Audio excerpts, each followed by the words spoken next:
Hello everyone. आज हम लोग देखेंगे यूपी पीसीएस में 2012 से 2023 तक के जनरल साइंस के प्रश्न और आज का लेक्चर इस सीरीज का सेट नंबर 3 है। तो आते हैं पहले क्वेश्चन पे। निम्नलिखित में से कौन सा कार्बनिक अम्ल अंगूर, इमली तथा केला में प्रचुर मात्रा में विद्यमान रहता है? तो गिवन ऑप्शन में ऑप्शन डी आपका यहाँ पे सही आंसर होगा, टार्टेरिक एसिड। निम्नलिखित में से कौन सा कार्बनिक अम्ल अंगूर, इमली तथा केला में प्रचुर मात्रा में विद्यमान रहता है? तो ऑप्शन डी आपका यहाँ पे सही आंसर हो जाएगा, टार्टेरिक एसिड। अगले क्वेश्चन पे आते हैं। निम्नलिखित में से किसका मस्तिष्क उसके शरीर के अनुपात में सबसे बड़ा होता है? तो गिवन ऑप्शन में ऑप्शन ए आपका यहाँ पे सही आंसर होगा, चींटी। निम्नलिखित में से किसका मस्तिष्क उसके शरीर के अनुपात में सबसे बड़ा होता है? तो ऑप्शन ए आपका यहाँ पे सही आंसर हो जाएगा, चींटी। अगले क्वेश्चन पे आते हैं। पित्ताशय में उपस्थित पत्थर निम्नलिखित में से किसका पाचन प्रभावित करता है? तो ऑप्शन बी आपका यहाँ पे सही आंसर होगा, वसा का। पित्ताशय में उपस्थित पत्थर निम्नलिखित में से किसका पाचन प्रभावित करता है? तो वसा का। ऑप्शन बी आपका यहाँ पे सही आंसर होगा। अगले क्वेश्चन पे आते हैं। निम्नलिखित में से कौन सा आनुवांशिक रोग नहीं है? तो गिवन ऑप्शन में ऑप्शन ए आपका यहाँ पे सही आंसर होगा, रतौंधी। बाकी हीमोफीलिया, रंजकहीनता और कलर ब्लाइंडनेस ये सब क्या है? आनुवांशिक रोग है। ऑप्शन ए आपका यहाँ पे सही आंसर होगा, रतौंधी आनुवांशिक रोग नहीं है। अगले क्वेश्चन पे आते हैं। निम्नलिखित में से कौन सा युग्म सही सुमेलित नहीं है? तो गिवन ऑप्शन में ऑप्शन सी आपका यहाँ पे सही आंसर होगा। जो बंध्यता रोधी कारक है, एंटी स्टेरिलिटी फैक्टर, ये आपका विटामिन ई होता है यहाँ पे। तो विटामिन डी ना होगी, क्या होगा यहाँ पे? विटामिन ई होगा, विटामिन ई होगा। विटामिन ई को बंध्यता रोधी कारक कहते हैं। तो ऑप्शन सी आपका यहाँ पे सही सुमेलित नहीं है। अगले क्वेश्चन पे आते हैं। सूची 1 को सूची 2 से मिलाना है। एक तरफ उत्पाद है, दूसरी तरफ उसके स्रोत। तो अफीम जो होता है इसका आपका फल होगा, फल से मिलता है। अफीम का फल हो जाएगा तो ए का आपका हो जाएगा तीसरा, ए का आपका हो जाएगा तीसरा। हींग जो होता है ये आपका मिलता है किससे? जड़ से। तो आपका बी का सेकंड हो जाएगा, बी का आपका हो जाएगा सेकंड। रबर आपका मिलता है तना से, तो सी का आपका 4 हो जाएगा, सी का 4 हो जाएगा। और कुनैन छाल से मिलता है, तो डी का आपका हो जाएगा पहला, डी का आपका हो जाएगा पहला। 3, 2, 4, 1 कौन से ऑप्शन में है? 3, 2, 4, 1। तो ऑप्शन बी आपका यहाँ पे सही आंसर होगा, 3, 2, 4, 1। इसके अलावा एक और इम्पॉर्टेंट पॉइंट है। जो हींग है यह फेरुला प्रजाति के पौधों की जड़ों से मिलता है। अगले क्वेश्चन पे आते हैं। निम्नलिखित तापमापियों में से किसे पायरोमीटर कहा जाता है? तो गिवन ऑप्शन में ऑप्शन ए आपका ऑप्शन बी आपका यहाँ पे सही आंसर हो जाएगा, विकिरण तापमापी। निम्नलिखित तापमापियों में से किसे पायरोमीटर कहा जाता है? तो ऑप्शन बी आपका यहाँ पे सही आंसर होगा, विकिरण तापमापी। अगले क्वेश्चन पे आते हैं। डायनेमो एक युक्ति है जो परिवर्तित करती है। तो डायनेमो क्या करता है? मैकेनिकल एनर्जी को किस में कन्वर्ट करता है? इलेक्ट्रिकल एनर्जी में। तो ऑप्शन सी आपका यहाँ पे सही आंसर होगा। अगले क्वेश्चन पे आते हैं। वायु की गति निम्नलिखित के द्वारा नापी जाती है। तो एनीमोमीटर के द्वारा। ऑप्शन बी आपका यहाँ पे सही आंसर होगा। अगले क्वेश्चन पे आते हैं। मानव की सामान्य स्वस्थ आँख के लिए स्पष्ट दृष्टि की न्यूनतम दूरी मानी जाती है 25 सेंटीमीटर। ऑप्शन डी आपका यहाँ पे सही आंसर हो जाएगा। अगले क्वेश्चन पे आते हैं। बिग बैंग सिद्धांत निम्नलिखित के उद्भव की व्याख्या करता है। तो ब्रह्मांड, यूनिवर्स की। ऑप्शन सी आपका यहाँ पे सही आंसर होगा। इसके अलावा 2 और पॉइंट आपको यहाँ पे याद रखना है। जो बिग बैंग सिद्धांत है इसका प्रतिपादन 1927 में जॉर्ज लेमेंतेयर ने किया था और 1949 में फ्रेड होयल द्वारा बिग बैंग नाम दिया गया था। अगले क्वेश्चन पे आते हैं। वायु शक्ति विंड पावर में ऊर्जा का कौन सा रूप विद्युत ऊर्जा में परिवर्तित होता है? तो काइनेटिक एनर्जी। गिवन ऑप्शन में ऑप्शन ए आपका यहाँ पे सही आंसर होगा। गतिज ऊर्जा को क्या बोलते हैं इंग्लिश में? Kinetic energy. अगले क्वेश्चन पे आते हैं, न्यूक्लियर रिएक्टरों में विमंदक और प्रशीतक दोनों की तरह प्रयुक्त होने वाला पदार्थ है तो D2O भारी पानी, ऑप्शन बी आपका यहाँ पे सही आंसर होगा। अगले क्वेश्चन पे आते हैं, प्रकाश वोल्टीय सेल होते हैं तो जो प्रकाश वोल्टीय सेल होता है वो क्या होता है? सौर सेल होता है, सोलर सेल, ऑप्शन ए आपका यहाँ पे सही आंसर होगा। अगले क्वेश्चन पे आते हैं, सूची 1 को सूची 2 के साथ सम्मिलित करना है। जो विटीकल्चर है ये कि आपका क्या होता है? विटीकल्चर, तो ये आपका होता है अंगूर की खेती। ए का आपका क्या हो जाएगा? चौथा, ए का आपका हो जाएगा चौथा। बी क्या है? वेजिकल्चर, वेजिकल्चर क्या होता है? तो ये आपका होता है वृक्षों की खेती, तो बी का आपका तीसरा हो जाएगा, बी का तीसरा हो जाएगा। पिसिकल्चर मछली पालन, सी का आपका हो जाएगा दूसरा। और ओलेरीकल्चर क्या होता है? सब्जी खेती, डी का पहला, डी का पहला। 4 3 2 1 कौन से ऑप्शन में है? 4 3 2 1, तो ऑप्शन बी आपका यहाँ पे सही आंसर होगा, 4 3 2 1। अगले क्वेश्चन पे आते हैं, हीमोग्लोबिन के बारे में निम्नलिखित कथनों पर विचार कीजिए। यह रक्त में ऑक्सीजन का संचार करता है, बिल्कुल सही है। यह लौह युक्त यौगिक है, ये भी आपका सही है। यह रक्त को लाल रंग प्रदान करता है, ये भी आपका सही है। यह कुछ रोगों के प्रति प्रतिरक्षा प्रदान करता है, ये गलत है। तो सही क्या होगा? 1 2 एंड 4 कौन से ऑप्शन में है? 1 2 एंड 4, ऑप्शन डी आपका यहाँ पे सही आंसर हो जाएगा, 1 2 एंड 4। अगले क्वेश्चन पे आते हैं, विटामिन ई का महत्वपूर्ण स्रोत निम्नलिखित में से कौन है? तो गिवन ऑप्शन में ऑप्शन सी आपका यहाँ पे सही आंसर होगा, गेहूं अंकुर का तेल। अगले क्वेश्चन पे आते हैं, कैफीन झाड़फ एल्कलॉइड बोलते हैं, उपस्थित रहता है तो चाय और कॉफ़ी दोनों में, ऑप्शन सी आपका यहाँ पे सही आंसर होगा। कैफीन एल्कलॉइड उपस्थित रहता है तो चाय और कॉफ़ी दोनों में, ऑप्शन सी आपका यहाँ पे सही आंसर होगा। अगले क्वेश्चन पे आते हैं, मानव सदृश लघुत्तम कपी है तो गिवन, ऑप्शन ए आपका यहाँ पे सही आंसर होगा। अगले क्वेश्चन पे आते हैं, मलेरिया रोग की प्रभावी औषधि कुनैन का निष्कर्षण किया जाता है तो सिनकोना की छाल से, ऑप्शन बी आपका यहाँ पे सही आंसर हो जाएगा। अगले क्वेश्चन पे आते हैं, जीन के भीतर अनुक्रम आधार परिवर्तन कहलाता है तो इसे बोलते हैं उत्परिवर्तन, ऑप्शन सी आपका यहाँ पे सही आंसर हो जाएगा। अगले क्वेश्चन पे आते हैं, निम्नलिखित में से किस युग्म में सही सुमेल नहीं है? तो थायमिन बेरी सही सुमेलित है, एस्कॉर्बिक एसिड स्कर्वी सही है, विटामिन के रक्त जमना सही है। जो कलर ब्लाइंडनेस होता है ये आपका क्या होता है? वंशागत होता है, जेनेटिक होता है, ये आपका जेनेटिक होता है, तो यहाँ पे विटामिन ए गलत है, तो ऑप्शन सी आपका यहाँ पे सही आंसर होगा, ये आपका सही सुमेलित नहीं है। अगले क्वेश्चन पे आते हैं,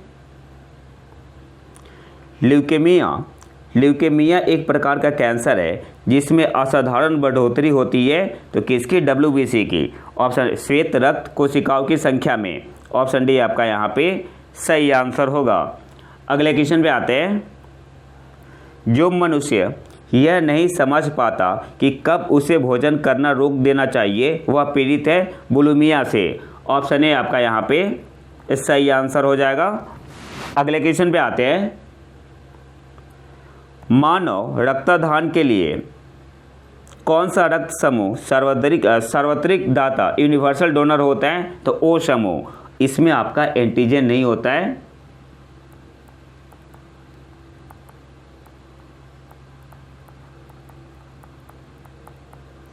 तो ऑप्शन बी आपका यहाँ पे सही आंसर होगा। अगले क्वेश्चन पे आते हैं, निम्नलिखित में से कौन जल को जीवाणु मुक्त करने हेतु प्रयुक्त होता है?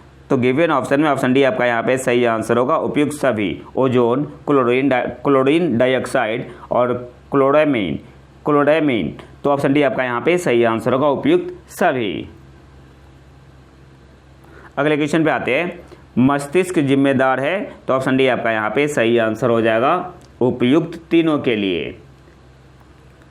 अगले क्वेश्चन पे आते हैं, मिर्च की तीक्ष्णता का कारण है तो गिवन ऑप्शन में ऑप्शन बी आपका यहाँ पे सही आंसर होगा, कैप्सेसिन की उपस्थिति के कारण, मिर्च की तीक्ष्णता का कारण है, तो कैप्साइसिन की उपस्थिति, ऑप्शन बी आपका यहाँ पे सही आंसर होगा। इसका फॉर्मूला क्या होता है?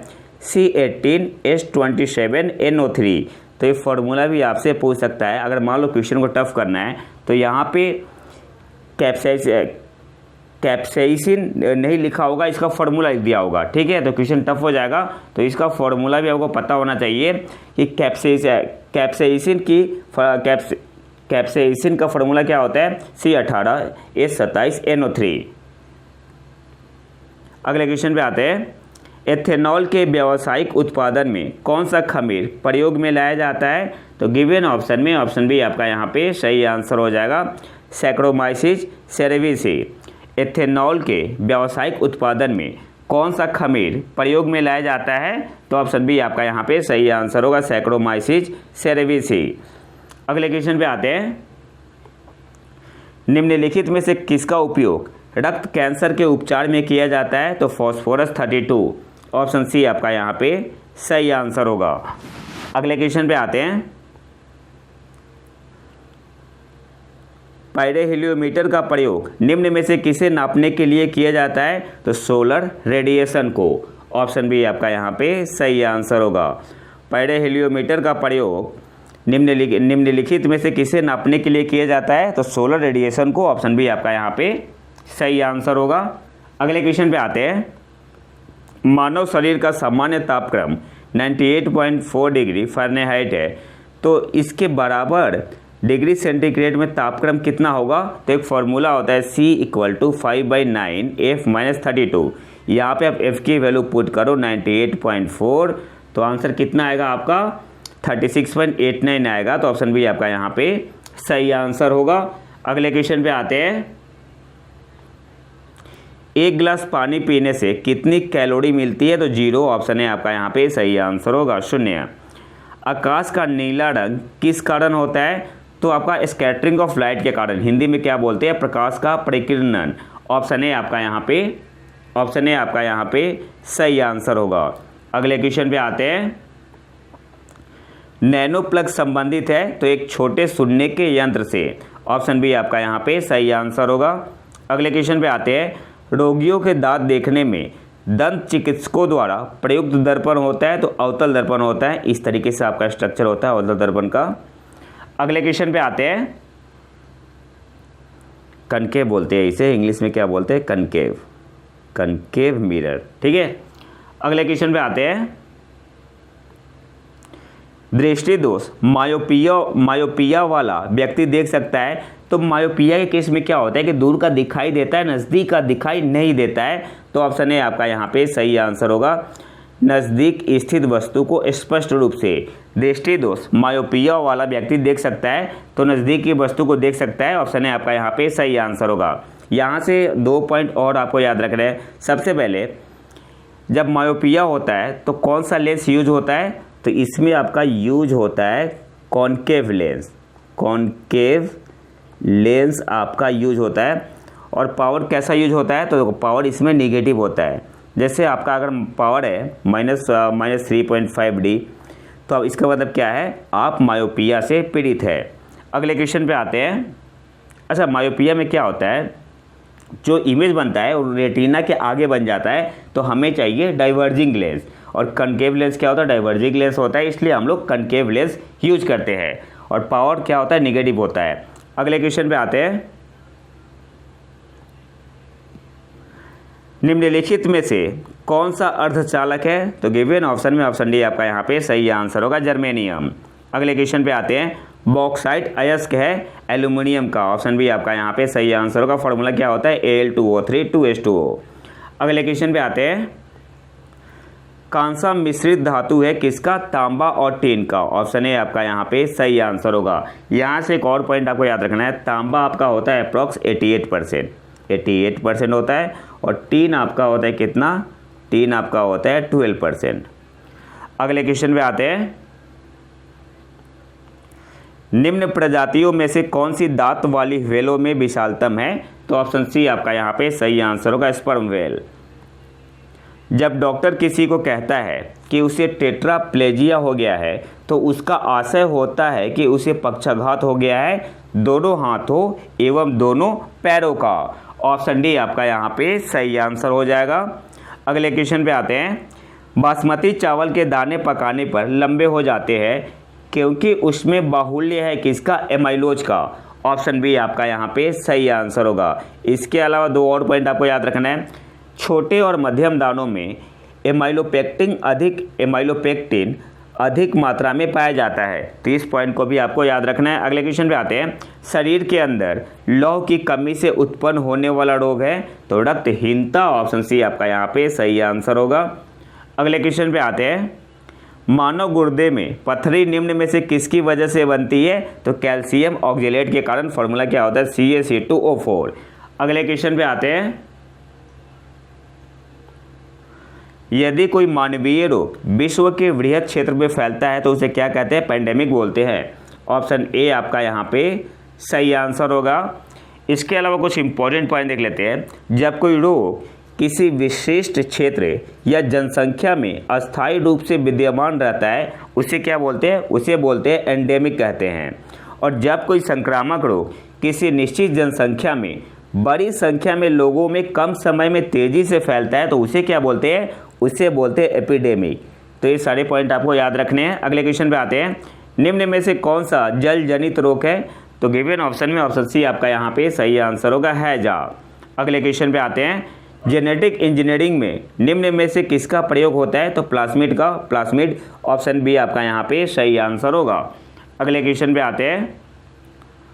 निम्न में से कौन सा तना है? तो ऑप्शन बी आपका यहाँ पे सही आंसर हो जाएगा, अदरक। अगले क्वेश्चन पे आते हैं जो कि आज का आखिरी क्वेश्चन है। किसी व्यक्ति का रक्तचाप 140 mmHg है तो इस उल्लेख में Hg से तात्पर्य है तो मरकरी से। ऑप्शन बी आपका यहाँ पे सही आंसर हो जाएगा। तो ये तो था हमारा आज का लेक्चर। अगर आपको इसका PDF चाहिए तो आप हमारे टेलीग्राम चैनल प्रतीक IQ करंट अफेयर को ज्वाइन कर सकते हैं। और अगर वीडियो पसंद आए तो लाइक करें और चैनल को सब्सक्राइब जरूर कर लें। मिलते हैं नए वीडियो में नए टॉपिक के साथ। तब तक के लिए नमस्कार, जय हिंद।